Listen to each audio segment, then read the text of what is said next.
Sophie Cunningham's jersey is going to sell out tonight. The people have been waiting for this. If the refs are not going to do their job, the players are going to have to be the enforcers themselves. This game was chippy from the beginning, and the refs did not do their job. JC Sheldon pokes Caitlin Clark in the eye, and then Caitlin gets chucked to the ground by Marina Mabrey. And the Indiana Fever girls are just supposed to be like, yeah, no worries, no big deal. No one was ejected for that, but we're just going to play cool. No, finally someone was like, no, I'm going to stand on business. An intentional hard foul where she knew she wouldn't hurt JC Sheldon, but she sent a message. It didn't need to get to this point though. It's the referee's fault. Where did they find these referees? Behind the cash register at Sephora? They took nearly 20 minutes to review that play where Caitlin Clark got poked in the eye. And they came back and gave out 3 techs and 1 flagrant to JC Sheldon. If you guys don't remember, in the last game that the Fever played the Sun, JC Sheldon took out Sydney Colson's leg and was part of the reason that Sophie re-injured her ankle. So do I promote violence? No. But did somebody need to stand on business in this situation? Yes.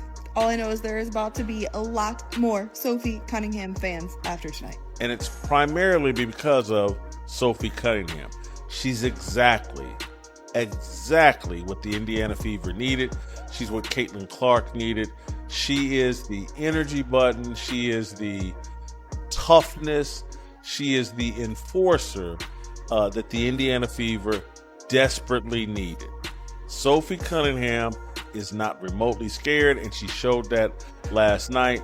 I'm not sure if her takedown of JC Sheldon was totally related to defending Caitlin Clark. This wasn't just a basketball game, it was a breaking point.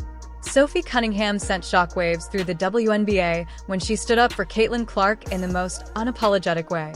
Fans erupted. The league office panicked. And Commissioner Cathy Engelbert?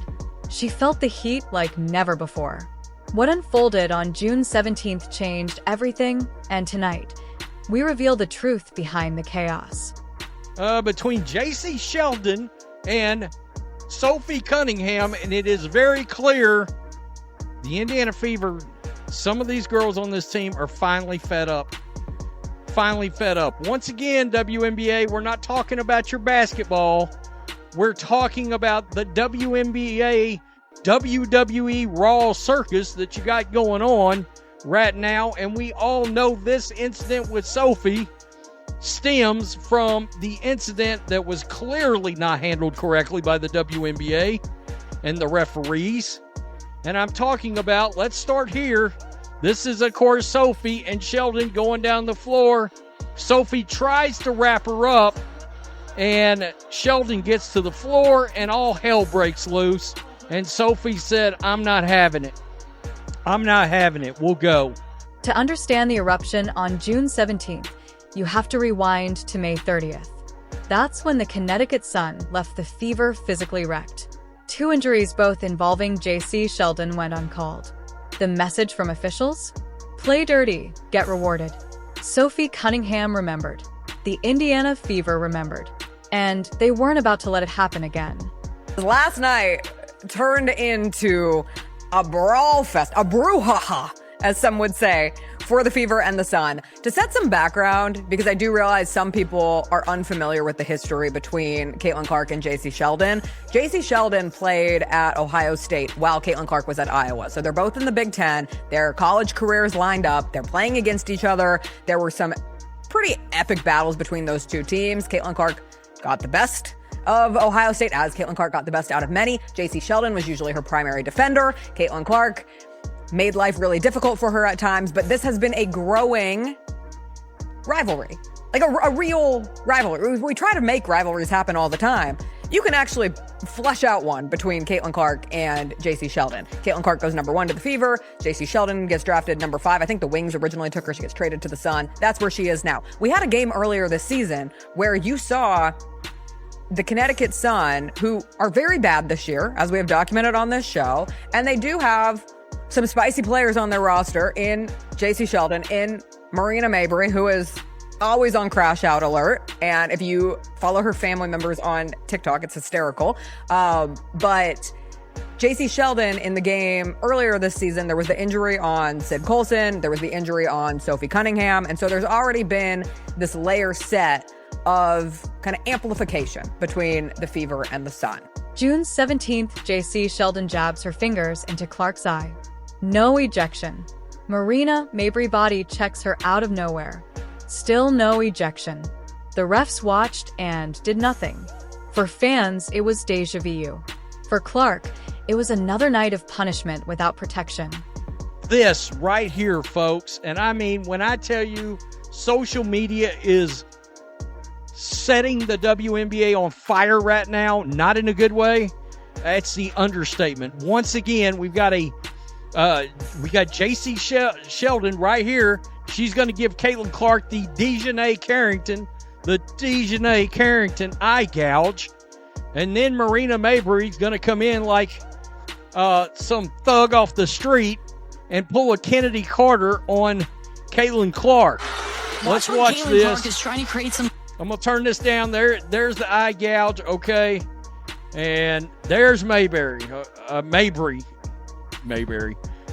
right there with the hip check, the shove. That's the eye gouge. And then right there. Good God Almighty. And look, I'm going to be real. I really wish a Fever player would have responded right then and there. At some point, that's got to happen. Sophie Cunningham is going back to the locker room, and I'm wondering, I don't know if she just got kicked out, but if they kicked her out and they did not kick Marina Mabrey out, then holy shit, because that's the next thing we got to get to. Mabrey, for that incident, that Kennedy Carter vicious slam to the ground she just had on Caitlin Clark, they did not throw her out of this game. And I called Stephanie White out on social media. I was like, this is the time where you as a coach, you've got to go, and I'm going to go old school, you've got to go full on Bobby Knight, Indiana Hoosiers, showing your ass out there for your players. There is not a world where Marina should not have been on a one-way trip to the showers. Not a world. I mean, it's unbelievable. This league is out of control, and not in a good way. That's when Sophie snapped. She grabbed JC Sheldon, made her hit the floor, and told the league, enough is enough. It wasn't random, it was retaliation. But instead of ejected instigators, officials threw out the defender. The woman who finally stood on business was punished. That's when the outrage truly began. Can we talk about the physicality for a second? 2 players on the Indiana Fever got injured last night by the same player on the Connecticut Sun, and that was JC Sheldon. And I tweeted about it. She was playing so reckless. I'm fine with players playing aggressive, but there is a thin line between playing aggressive and playing reckless. When you dive for a ball, you don't land on somebody's leg. She landed on top of Sydney Colson's leg, and her leg got stuck and literally twisted around. Both injuries, both Sydney Colson and Sophie Cunningham, were contact injuries. They weren't non-contact. They weren't ACLs. They weren't Achilles. They were contact injuries caused by the same player. And this kind of physicality that the WNBA they brag about. They say it's always been a physical league. That's just the heart of the It's not good basketball. And we've seen so many injuries. Paige Becker's out with a concussion. Rakia Jackson was out with a concussion. All of these injuries are contact plays. We've seen Caitlin Clark last year get chucked to the ground. We saw Angel Reese get clothesline chucked to the ground. The players continue to do it because the refs are allowing them. Why wouldn't you keep doing it if you're a physical player? Fever head coach Stephanie White didn't hold back. She protected her players, verbally dismantled the officiating, and made one thing clear. This league has a referee problem. Everyone's improving but the officials, she said. And no one in that room disagreed. Her mortal enemy took out a player. JC Sheldon. Caitlin Clark's mortal enemy. This is a reckless play. This is reckless. It is dangerous. And this angle makes it look even worse. It is dangerous. Like, Sid Colson is between her and the ball. Sid Colson is, in fact, between JC Sheldon and the ball, and she dives through her knee. It wasn't even called as a foul. It wasn't even called as a foul. Fans weren't just angry, they were mobilized. Social media lit up with calls for accountability. The league had finally gone too far. Cunningham became a hero. Clark became a martyr. And Cathy Engelbert found herself at the center of a growing firestorm. Well, I was literally about a minute and a half into recording this reaction earlier with 1 minute left, and all hell broke loose between JC Sheldon and Sophie Cunningham, and it is very clear the Indiana Fever, some of these girls on this team are finally fed up. Finally fed up. Once again, WNBA, we're not talking about your basketball. We're talking about the WNBA WWE Raw circus that you got going on right now. And we all know this incident with Sophie stems from the incident that was clearly not handled correctly by the WNBA and the referees. And I'm talking about, let's start here. This is, of course, Sophie and Sheldon going down the floor. Sophie tries to wrap her up, and Sheldon gets to the floor, and all hell breaks loose. And Sophie said, I'm not having it. I'm not having it. We'll go. We'll go. So there's that.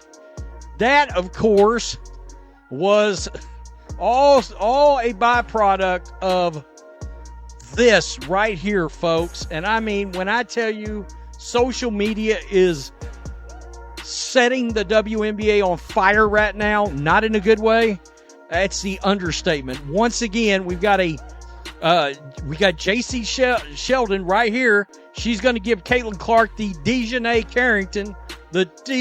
Carrington eye gouge. And then Marina Mabrey's going to come in like some thug off the street and pull a Kennedy Carter on Caitlin Clark. Let's watch Caitlin this. Clark is trying to create some. I'm going to turn this down. There's the eye gouge, okay? And there's Mabrey right there with the hip check, the shove. That's the eye gouge. And then right there. Good God Almighty. And look, I'm going to be real. I really wish a Fever player would have responded right then and there.